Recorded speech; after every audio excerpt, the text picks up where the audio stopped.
ไม่สูงครับเมื่อเนี่ยเขาขาเตะอ่อนพี่น้องเขามาสมวิว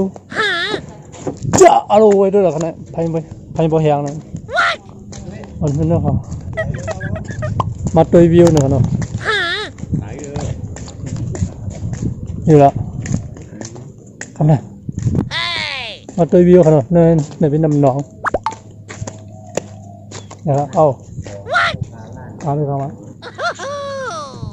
เราเนี่ยเขาได้เป็นเส้นตั้งนะครับเข้ามาหาด้วยดีสิมันด้วยวิวสมวิวสวนมิงัดนะครับสวนมิงัด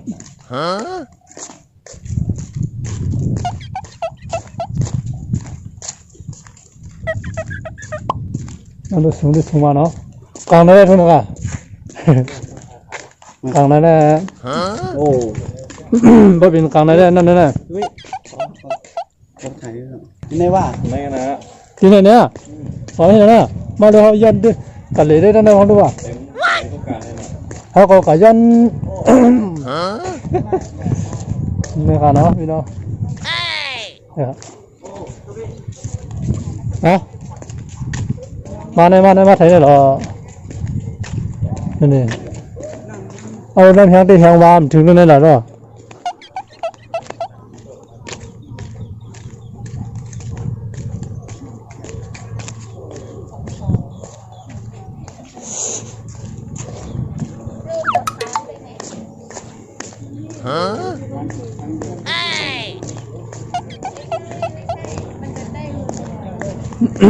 หันน้ำของแกอาบน้ำมัน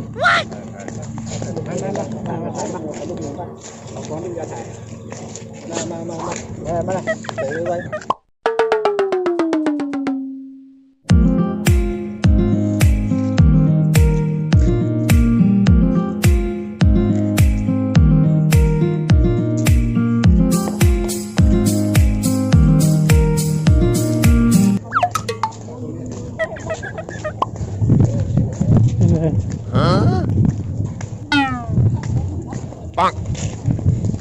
นี่นะครับเอาเดินเที่ยวกันเนาะเดินเอาอย่างนี้เท่านั้นนะโอ้โยใส่โยแก่นะครับด้วยเดี๋ยวมันที่ไหนบนห้องกล้ามเขามาเนี่ยในห้องนั่นครับพี่น้องหาตัวห้องก้อยเนี่ยนะครับพี่น้องเขาได้ยามันกันอยู่อารมณ์แดดไหมพวกข้าวกลางไหนได้หมกกลุ่มคนของเขาเนี่ย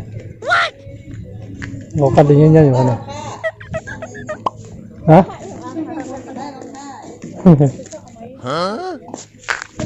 นะครับ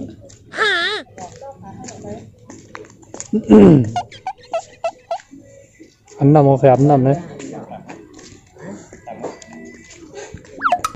นี่กันเนาะน้องมึงก็ได้เป็นด่างเนาะขึ้นมาเหมือนกันนั่นนึงกันเนาะนี่กันเนาะยาวๆไปเลยเราขึ้นมาตรงไหนนี่กันเนาะอ๋อนั่นจ้ะครับขึ้นมาตรงไหนนี่ครับ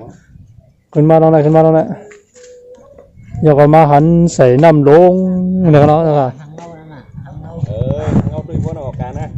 ว่าเงาอ่ะโย่นั่นเลยตัวคนถ่ายแค่นั้นก็แต่เดี๋ยวแค่นึงแค่ผมง่ายๆก่อนนะโอ้